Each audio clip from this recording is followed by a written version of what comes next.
Shalom saudara-saudara yang dikasih Tuhan.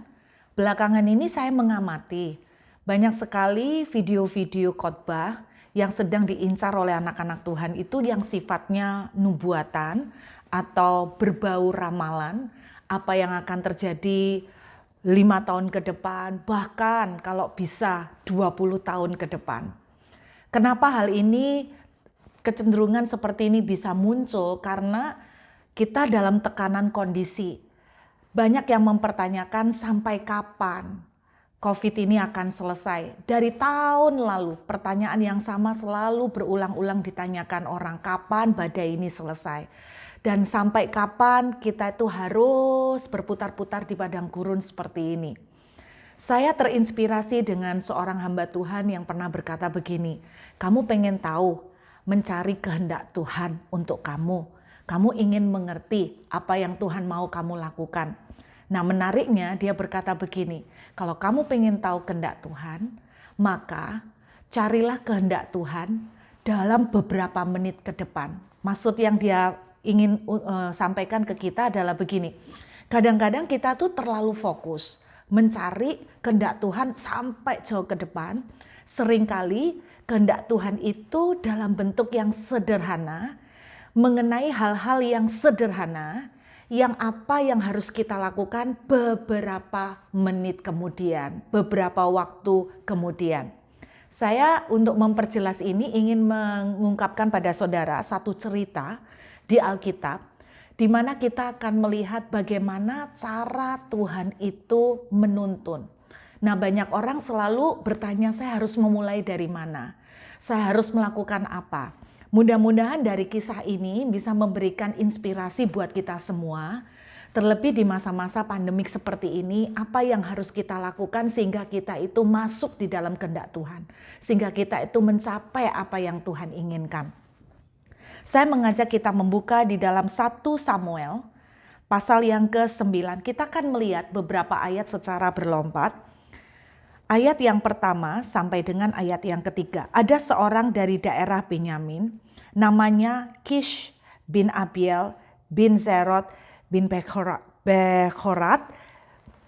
Kemudian dituliskan seorang suku Benyamin, seorang yang berada. Nah, kita tahu sedikit latar belakang dari Saul ternyata berasal dari keluarga yang berada, keluarga kaya. Orang ini ada anaknya laki-laki namanya Saul. Seorang muda yang elok rupanya. Tidak ada seorang pun dari antara orang Israel yang lebih elok daripadanya. Dari bahu ke atas ia lebih tinggi daripada setiap orang sebangsanya. Ayat 2 memberikan kepada kita sebuah foto, gambaran. Saul itu seperti apa? Gagah, ganteng, tinggi besar, kekar. Nah, anak orang kaya. Ayat 3 menceritakan Kish ayah Saul itu kehilangan keledai-keledai betinanya. Sebab itu berkatalah Kish kepada Saul anaknya, ambillah salah seorang bujang, bersiaplah dan pergilah mencari keledai-keledai itu. Jadi ini background cerita sebelum Saul itu diurapi oleh Samuel menjadi rajanya orang Israel. Kita sekarang melompat ke ayat yang ke-15. Ada sesuatu kejadian yang unik di sini di ayat 15. Tetapi Tuhan telah menyatakan kepada Samuel sehari sebelum kedatangan Saul demikian. Besok kira-kira waktu ini aku akan menyuruh kepadamu seorang laki-laki dari tanah Benyamin. Engkau akan mengurapi dia menjadi raja atas umatku Israel dan ia akan menyelamatkan umatku dari tangan orang Filistin. Sebab aku telah memperhatikan sengsara umatku itu karena teriakannya telah sampai kepadaku. Jadi saudara, ceritanya ayah Saul kehilangan keledai-keledai betina lalu Saul diperintahkan untuk cari. Berapa lama carinya? Kalau nanti kita baca kita akan tahu ternyata bahwa waktu Saul itu mencari bukan 1 hari. Singkatnya, sehari sebelum Saul itu sampai di rumah Samuel, Tuhan berbicara kepada Samuel supaya dia mempersiapkan makanan. Ini yang amazing, mempersiapkan makanan. Kita melompat ke ayat yang ke-22. Sesudah itu Samuel mengajak Saul dan bujangnya, ceritanya udah sampai di rumah Samuel, dibawanya ke pendopo dan diberikannya kepada mereka tempat utama di antara para undangan. Jadi rupanya Samuel itu disuruh Tuhan bukan hanya mempersiapkan makanan, tetapi dia disuruh mengundang beberapa orang, dan Alkitab menuliskan banyaknya kira-kira 30 orang, saudara. Jadi ada 30 undangan. Siapakah 30 undangan? Orang-orang penting yang dipersiapkan oleh Samuel.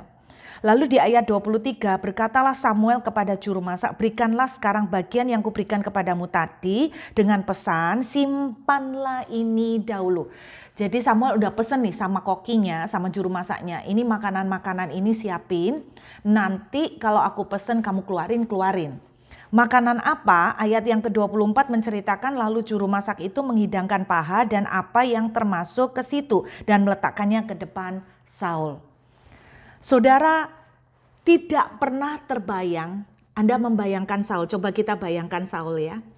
Hari itu dia datang kepada Samuel, tidak pernah terfikir bahwa hari itu akan merubah nasibnya seumur hidup.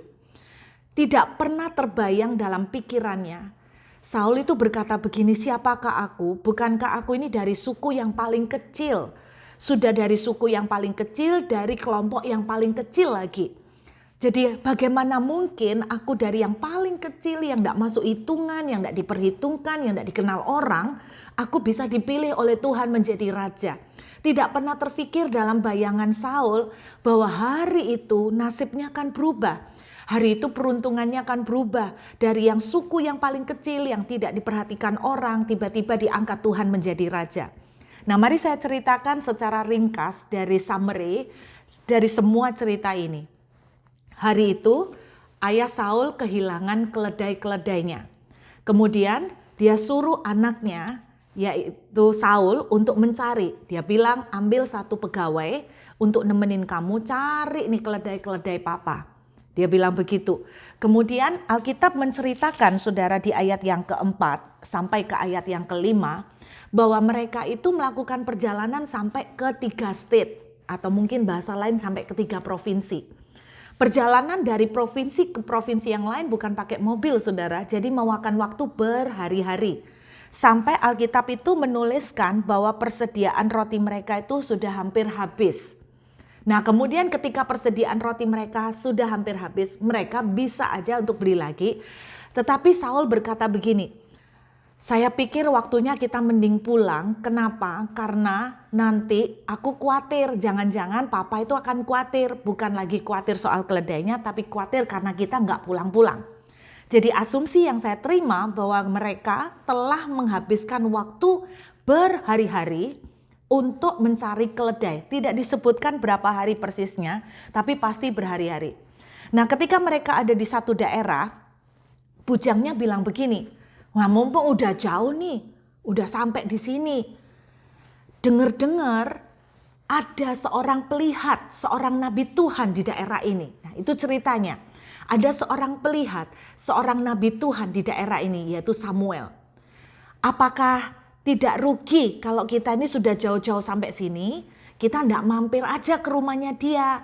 Kita minta petunjuk Tuhan mengenai perjalanan kita bagaimana. Apakah kita akan berhasil menemukan keledai-keledai itu. Jadi motivasi pertama kali mereka tidak pernah terfikir, lalu tiba-tiba bujangnya Saul memberikan usulan.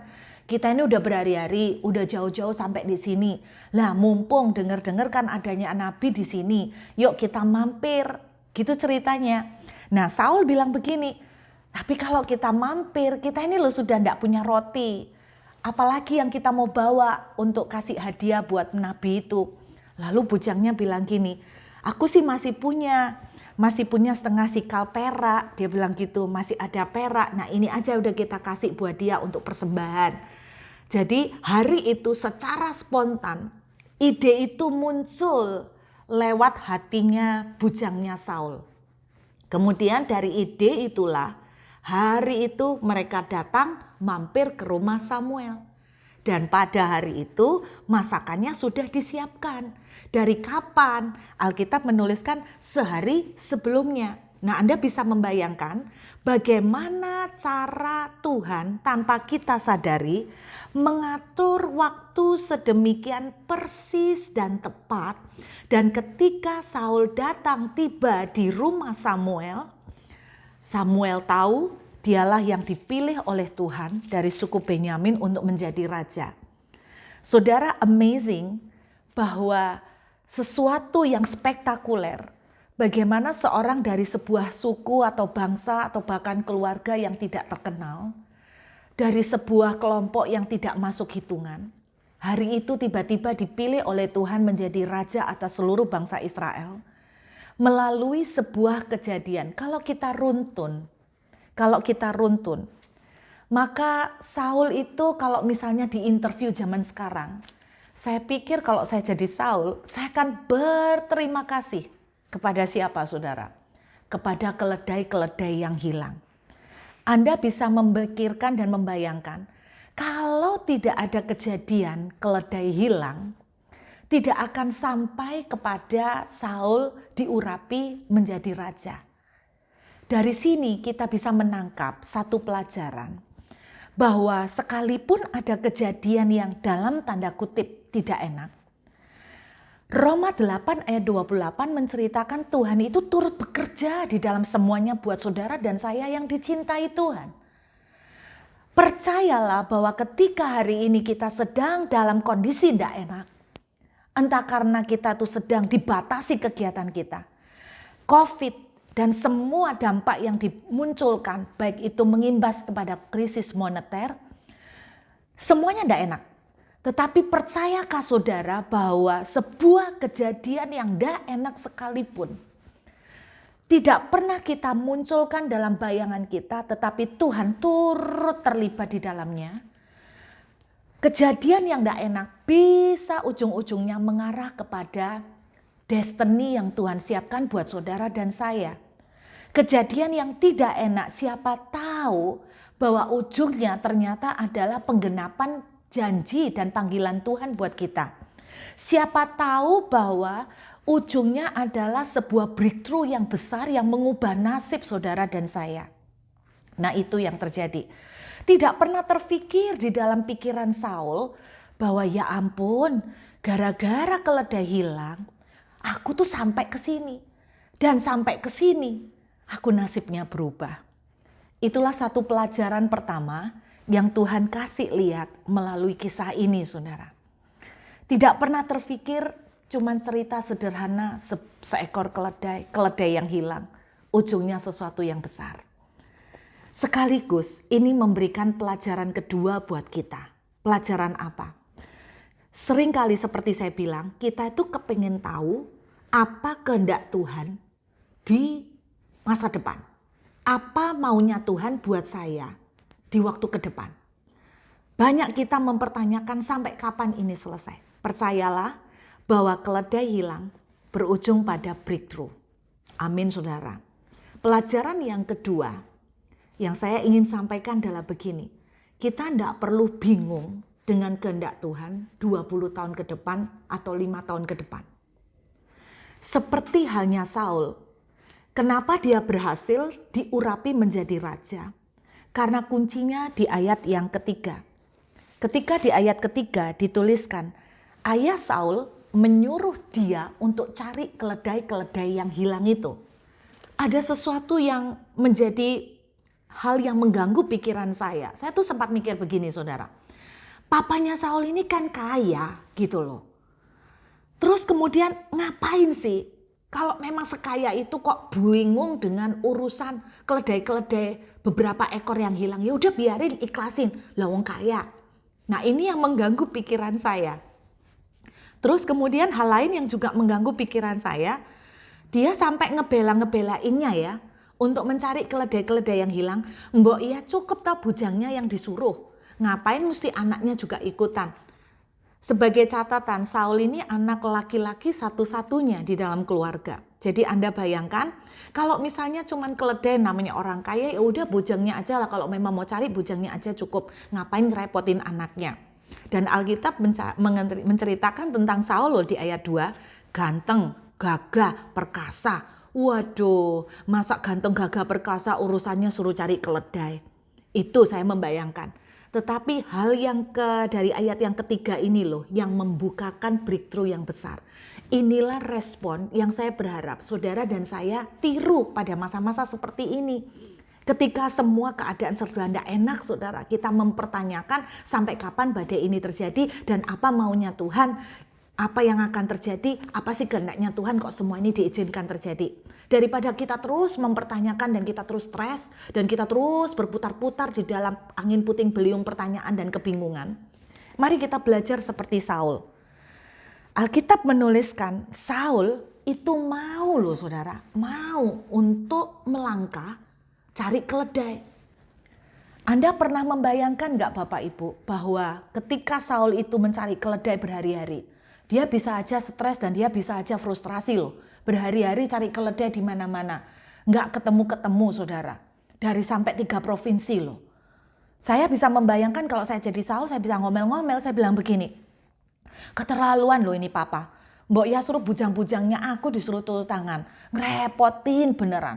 Saudara pernah membayangkan nggak bahwa kemungkinan juga keledai-keledai itu hilang karena kesalahan atau kecerobohan si papa sendiri. Karena kecerobohan papanya sendiri.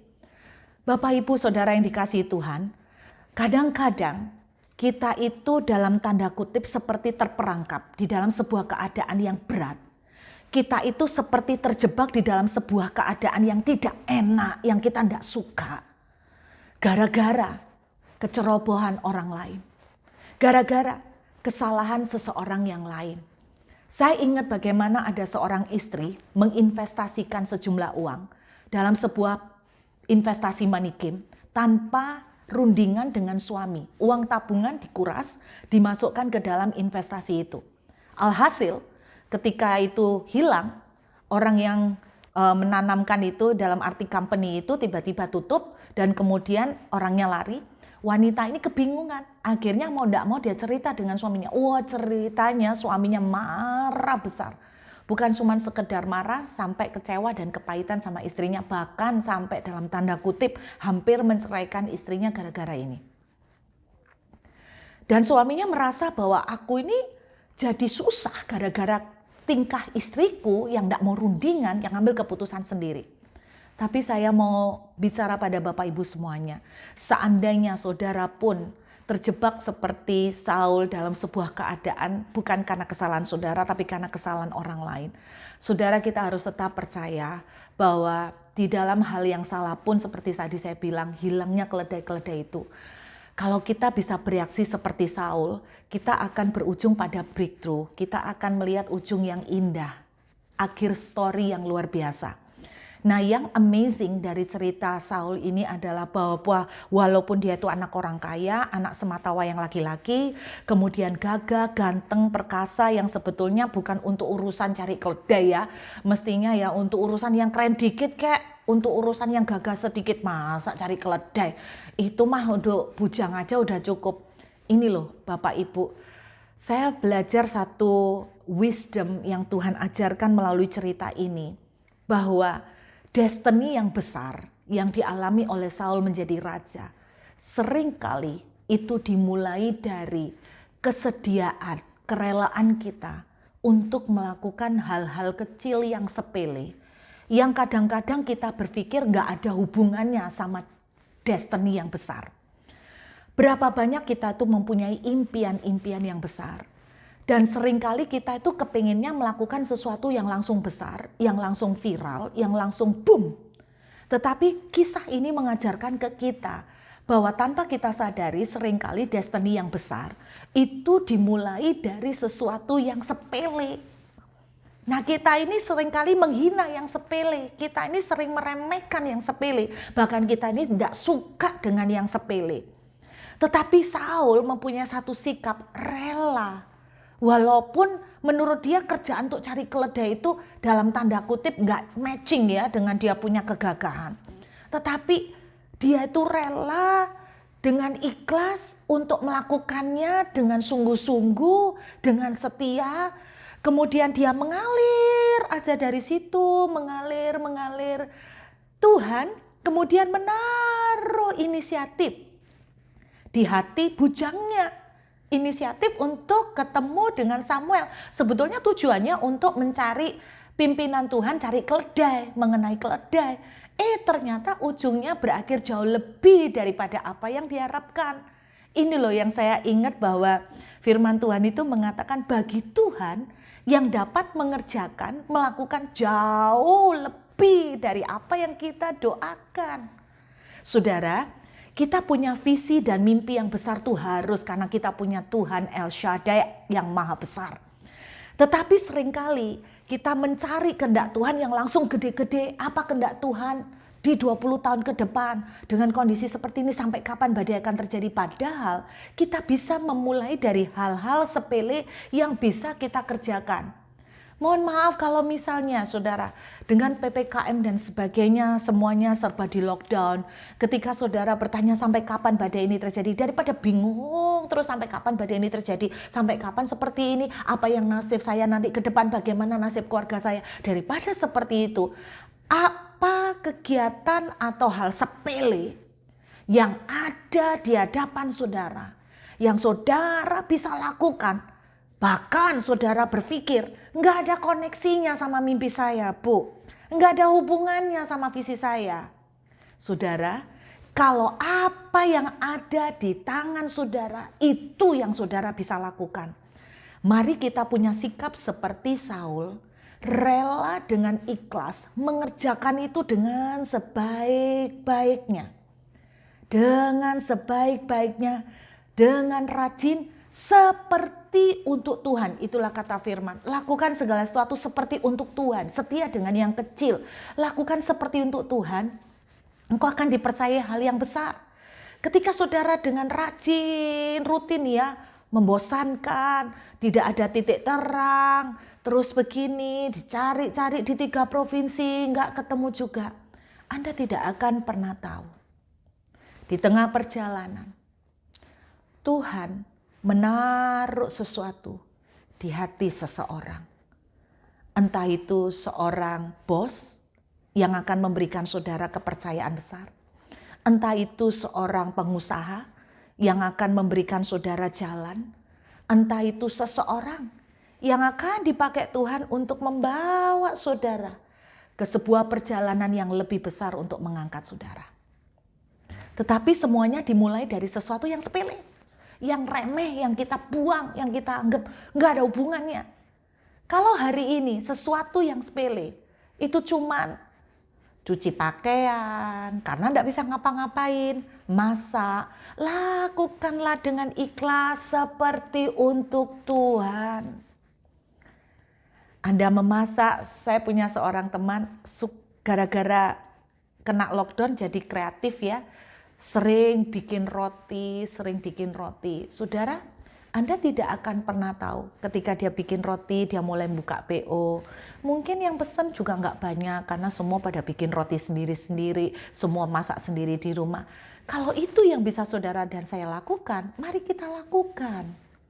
Anda nggak akan pernah tahu. Ketika Anda jual PO cuma 1-2 orang, Anda tidak akan pernah tahu. Suatu hari Tuhan menaruh nama saudara, Tuhan menaruh wajah saudara, atau Tuhan menaruh sebuah inisiatif di hati seseorang. Bisa itu saudara, bisa itu orang dekat saudara, bisa itu siapapun, bisa itu orang yang pesan orderan dari saudara yang cuma 1-2 orang. Tuhan bisa pakai itu. Yang nanti tanpa saudara dan saya sadarin, Anda dan saya digiring sampai tiba-tiba seperti mimpi. Nasib kita dirubah oleh Tuhan dalam sekejap mata. Tetapi polanya adalah seperti ini.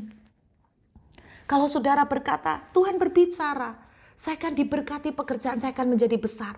Boro-boro pekerjaan besar, Bu Ruth, ini semua aja nutup semua pintu, gak ada pintu yang terbuka, keadaan makan sulit. Saudara, kalau Anda bisa lakukan yang kecil hari ini, mulailah dari yang kecil. Anda ingat cerita tentang Daud mengalahkan Goliat? Daud mengalahkan Goliat tidak pakai granat, tidak pakai meriam, tidak pakai pakaian Saul yang gagah perkasa. Daud mengalahkan Goliat adalah dengan batu kecil yang dia bisa terima dan dia bisa dapatkan di dekat dia. Saudara, menjatuhkan Goliat itu adalah bagian Tuhan. Bagian saudara dan saya adalah melangkahlah dari apa yang ada di tangan saudara. Jalani dengan ikhlas apa yang ada di tangan saudara. Untuk seketika, kelihatannya mimpi kita begitu jauh. Untuk seketika, kelihatannya Tuhan tidak bekerja. Tidak, saudara. Seringkali kita menginterpretasikan kehendak Tuhan itu salah. Kita maunya yang langsung besar. Kalau Tuhan berbicara kamu akan jadi raja, langsung kita itu tiba-tiba kedatangan orang, kita dipromosikan, diarak menjadi raja. Ketika Tuhan berkata bahwa aku akan memberkati engkau berlimpah-limpah, kita langsung mikirnya tiba-tiba ada seseorang yang memberikan modal gratis tanpa perlu utang. Saudara, kita tuh membayangkan seperti itu. Padahal pola kerja yang Tuhan tunjukkan, seringkali destiny yang besar dimulai dari hal yang sangat sepele, yang bahkan kadang-kadang kita berpikir tidak ada hubungannya. Apa hubungan keledai dengan Saul menjadi raja? Keledai hilang, ke ujungnya lari ke Saul menjadi raja. Tetapi kelebihan Saul di cerita ini, dia menjalani satu demi satu. Dia ikutin aja step-step yang Tuhan kasih, yang ada di depan matanya dia, yang ada di hadapannya dia. Apa yang ada di hadapan saudara, jalani satu-satu. Kita tidak akan pernah tahu, ujungnya akan membawa kita pada sebuah hal yang luar biasa, seperti mimpi kata Alkitab. Apa yang tidak pernah terpikir, apa yang tidak pernah timbul di hati kita, itu yang diberikan Tuhan bagi orang yang mengasihi Dia. Saudara, kitab 2 Tawari mengatakan begini, mata Tuhan menjelajah seluruh bumi untuk mencari orang yang bersungguh hati mencari Dia. Dan Tuhan akan memberikan seluruh kekuatannya, dunamosnya. Artinya begini, kalau kita hal yang sepele kita kerjakan dengan segenap hati, Tuhan akan mensupport, Tuhan akan mengerahkan segala kekuatan dan dukungannya buat kita.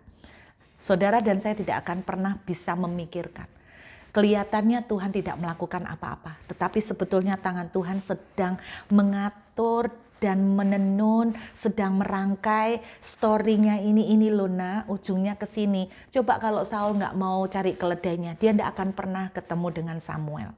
Saudara, saya percaya ada destiny besar yang Tuhan siapkan. Walaupun hari ini kita diizinkan mengalami seperti kehilangan keledai. Tetapi saya ingin men-challenge dan mengajak saudara, jalani pekerjaan mencari keledai saudara. Walaupun itu tidak enak. Mari kita rela dengan ikhlas menjalani pekerjaan keledai kita. Seorang hamba Tuhan yang tadi saya sebutkan, kita seringkali berkata begini, what is the will of God for the next 20 years? Apa kehendak Tuhan untuk 20 tahun ke depan? Dan dia bilang, kamu mau tahu kehendak Tuhan? Lakukan the next thing. Do the next thing.